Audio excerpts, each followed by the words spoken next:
নিত্যানন্দ শ্রী অদ্বৈত গদাধর শিবাসাদি গৌর ভক্তবৃন্দ শ্রীকৃষ্ণ চৈতন্য প্রভু নিত্যানন্দ শ্রী অদ্বৈত গদাধর শিবাসাদি গৌর ভক্তবৃন্দ জয় শ্রীকৃষ্ণ চৈতন্য প্রভু নিত্যানন্দ শ্রী অদ্বৈত গদাধর শিবাসাদি গৌর ভক্তবৃন্দ জয় শ্রীকৃষ্ণ চৈতন্য প্রভু নিত্যানন্দ শ্রী অদ্বৈত গদাধর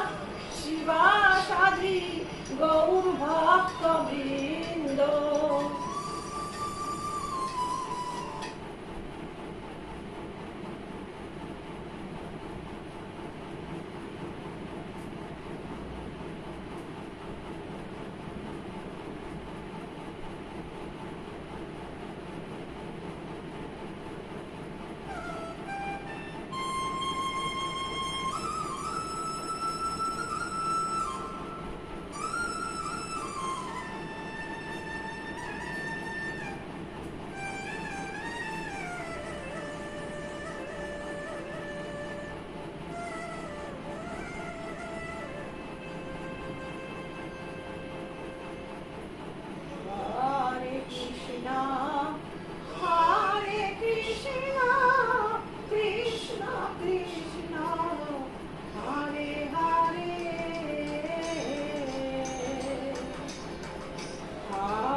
নমস্কার বন্ধুগণ, আমার অমানিভা মুখার্জি ব্লগ হরিকথা চ্যানেলে তোমাদেরকে সবাইকে স্বাগত।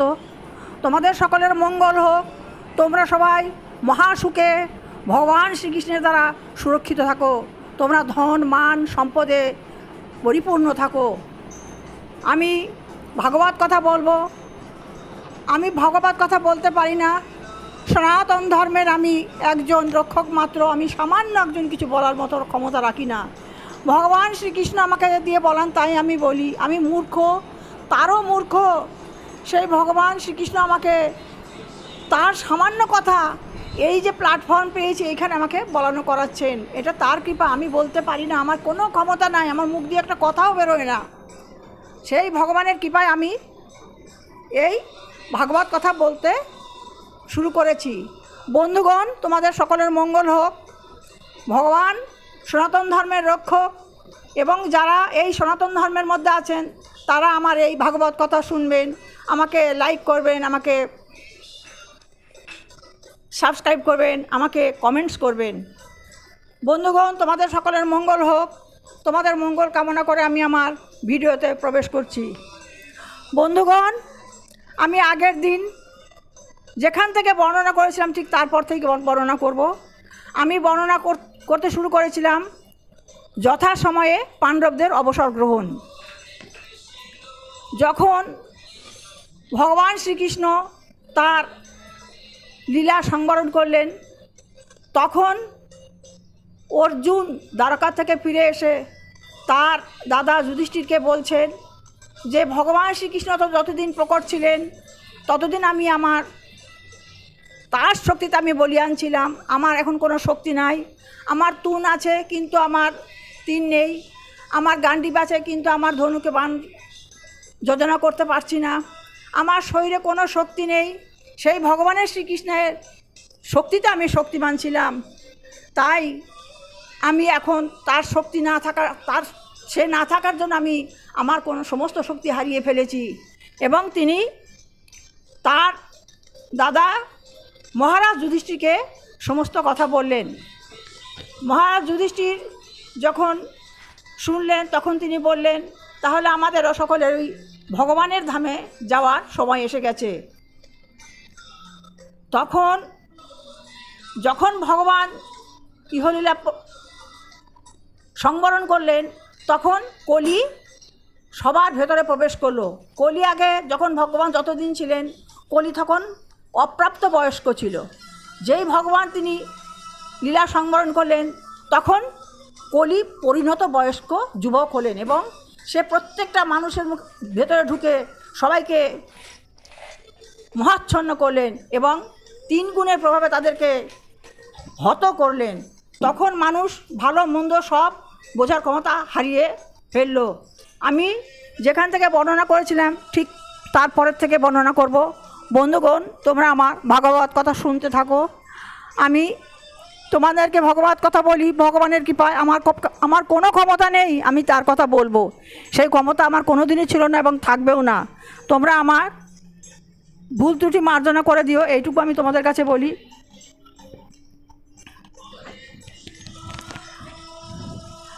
জয় শ্রীকৃষ্ণ। কলি তখন কিভাবে ঢুকলো সবার মনের ভেতরে লোভ, মিথ্যা, কুটিলতা ও হিংসা প্রভৃতি অধর্ম চক্র বিস্তার করতে লাগলেন। সেটা দেখে মহারাজ যুধিষ্ঠির বুঝলেন যে তার রাজধানীতে, রাজ্যে, গৃহে এবং দেহেও কলির সঞ্চার হচ্ছে। তাই তিনি মহাপ্রস্থান করবার উপযুক্ত বসনসমূহ পরিধান করলেন। তিনি যখন দেখলেন যে কলি প্রবেশ করছে এবং মিথ্যাচার হচ্ছে, অধর্মচক্র তার প্রভাব বিস্তার করছে, তখন তিনি মহাপ্রস্থান করার জন্য উপযুক্ত বসন পরিধান করলেন। মহাপ্রস্থানে যাওয়ার জন্য উপযুক্ত বসন পরিধান করতে হয়, তখন তিনি সেই উপযুক্ত বসন পরিধান করলেন।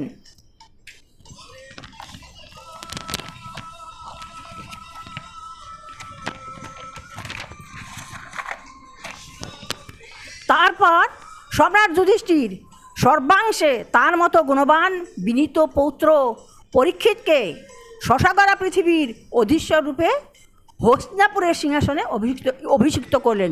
উনি চলে যাচ্ছেন কিন্তু তার জায়গায় কাউকে দিয়ে যেতে হবে, তখন তিনি তার উপযুক্ত পৌত্র পরীক্ষিতকে এই শশাগরা পৃথিবীর অধীশ্বর করে হস্তিনাপুরের সিংহাসনে অভিষিক্ত করলেন। উনি অভিষেক করলেন মহারাজ পরীক্ষিতের। তারপর তিনি অনুরুদ্ধর পুত্র শ্রীকৃষ্ণের পৌত্র বজ্রকে সুরসেনের অধিপতি রূপে মথুরায় অভিষিক্ত করলেন। উনি তো মহারাজ যুধিষ্ঠির ছিলেন সম্রাট। তার রাজ্য তার কীভাবে তিনি পরিপালন করবেন সেগুলো তাকে ঠিকঠাক করে তবে তো যেতে হবে মহাপ্রস্থানের পথে, নাহলে তো তিনি যেতে পারছেন না। তিনি তখন কি করলেন, মথুরায় অনিরুদ্ধর পুত্র মানে উনি হচ্ছেন শ্রীকৃষ্ণের নাতি বজ্রকে সুরসেনাদের অধিপতি রূপে মথুরায় অভিষিক্ত করলেন। তাহলে মথুরায় রাজা হলেন বজ্র। তারপর মহারাজ যুধিষ্ঠির প্রজাপত্য যজ্ঞের অনুষ্ঠান করে গার্হস্থ্য জীবন পরিত্যাগ করে মহাপ্রস্থানে যাওয়ার উদ্দেশ্যে অগ্নি আরোপ করলেন। তখন সব কিছু যখন হলো, সবাইকে সব জায়গায় প্রতিষ্ঠিত করে মহারাজ প্রাজাপত্য যজ্ঞের অনুষ্ঠান করলেন এবং গার্হস্থ্য জীবন পরিত্যাগ করে আপাতত অগ্নি আরোপ করলেন। মহারাজ যুধিষ্ঠির তৎক্ষণাৎ তার বসন ও বলাদি রাজকীয় মর্যাদাব্যঞ্জক অলঙ্কারসমূহ পরিত্যাগ করে অহংকার এবং মমতা বর্জন করলেন। তারপর সব কিছুর বন্ধন ছিন্ন করলেন। মহারাজ যুধিষ্ঠির ছিলেন মহাধার্মিক। তিনি তখনই তার বসন, তার স্বর্ণ অলঙ্কার, তার মর্যাদা ব্যঞ্জক সমস্ত কিছু তিনি পরিত্যাগ করলেন এবং অহংকার এবং মমতা বর্জন করলেন। তারপর তিনি সমস্ত কিছু বন্ধন ছিন্ন করলেন, সত্যরজতম বন্ধন ছিন্ন করলেন। তারপর তিনি বাক আদি ইন্দ্রিয়সমূহকে মনের মধ্যে, মনকে প্রাণে, প্রাণকে নিঃশ্বাসের অপান বায়ুতে, অপান বায়ুকে মৃত্যুতে, মৃত্যুকে পঞ্চভূতাত্মক দেহে লীন করলেন এবং জীবনের জড়জাগতিক ধারণা থেকে মুক্ত হলেন। তিনি কী করলেন? তারপর তিনি বাক, যা আমরা কথা বলি সেগুলোকে ইন্দ্রিয়সমূহের মধ্যে তিনি মনের মধ্যে রাখলেন। মনকে কোথায় রাখলেন? তিনি প্রাণে রাখলেন। প্রাণকে রাখলেন নিঃশ্বাসে, অপান বায়ুতে। আমাদের 5টা বায়ু আছে, প্রাণ, অপান, ব্যান, উদান, সমান। তিনি অপান বায়ুতে তার নিঃশ্বাসকে রাখলেন। অপান বায়ুতে, অপান বায়ুকে মৃত্যুকে দিল, মৃত্যুকে পঞ্চভূতাত্মক দেহে লীন করলেন এবং মৃত্যুকেও তিনি পঞ্চভূতাত্মক দেহে লীন করলেন এবং জীবনের জাগতিক ধারণা থেকে মুক্ত হলেন। তারপর তিনি এসব করে তিনি জীবনের জড়জাগতিক যা ধারণা ছিল সব থেকে তিনি মুক্ত হলেন। তারপর সেই মুনি যুধিষ্ঠির পঞ্চভূতের ঐক্যস্বরূপ জড়দেহকে জড়া প্রকৃতির গুণে লীন করে সেই গুণত্রয়কে একত্রে এবং অবিদ্যায় লীন করলেন এবং তারপর অবিদ্যাকে আত্মা এবং আত্মাকে অব্যয় ব্রহ্মে লীন করলেন। মহারাজ যুধিষ্ঠির ছিলেন ধার্মিক, তিনি জানতেন কিভাবে করতে হয়। তিনি যখনই সমস্ত কিছু, মনকে তিনি অপান বায়ুতে দিলেন, প্রাণকে অপান বায়ুতে দিলেন, তখন তিনি মৌন হলেন এবং মৌন হয়ে তিনি মুনি হলেন এবং তিনি সমস্ত গুণত্রয়কে অতিক্রম করে অবিদ্যায় লীন করলেন। তারপর অবিদ্যাকে আত্মায় করলেন লীন এবং আত্মাকে ব্রহ্মে বিলীন করলেন। এইভাবে মহারাজ যুধিষ্ঠির তিনি সমস্ত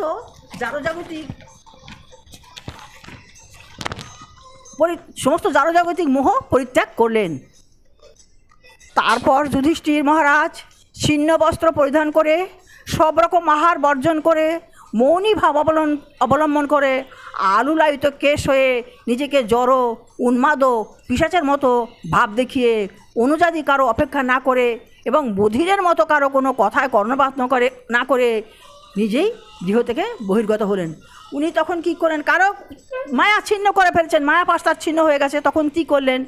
ছিন্ন বস্ত্র পরিধান করলেন, সমস্ত আহার বর্জন করলেন, মৌনী ভাব অবলম্বন করলেন, কথা নাই, আলুলায়িত কেশকে আলুলায়িত করলেন, নিজেকে জড়, উন্মাদ, পিশাচের মতো ভাব দেখিয়ে ছোট ভাইদের কোনো অপেক্ষা না করে তিনি বধিরের মতো কারো কথায় কর্ণপাত করলেন না, গৃহ থেকে বেরিয়ে গেলেন।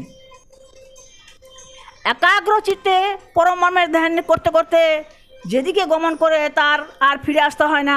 মহাত্মারা যে পথে গমন করেন, যুধিষ্ঠির মহারাজ সেই উত্তর দিকেই গমন করলেন। তখন কি করলেন? একাগ্র চিত্তে পরম ব্রহ্মের ধ্যান করতে করতে তিনি যেদিকে গমন করলে আর ফিরে আসতে হয় না, সমস্ত মহাত্মারা যে পথে গমন করেন, যুধিষ্ঠির সেই উত্তর দিকেই গমন করলেন। অধর্মের বন্ধু কলির প্রভাবে সারা পৃথিবীর প্রজাদের অধর্ম আচরণের প্রবৃত্তি দ্বারা আক্রান্ত দেখে যুধিষ্ঠিরের কনিষ্ঠ ভ্রাতারাও অবিচলিত চিত্তে তার অনুগমন করলেন। যখন দেখল যে অধর্মের বন্ধু কলি সারা পৃথিবীতে তার রাজত্ব বিস্তার করেছে, তখন তারা দেখলেন যখন তাদের ভ্রাতা অগ্রজ যুধিষ্ঠির যে গমন করছেন মহাপ্রস্থানের পথে, তখন তার সমস্ত কনিষ্ঠ ভ্রাতারা তাকে অনুগমন করলেন।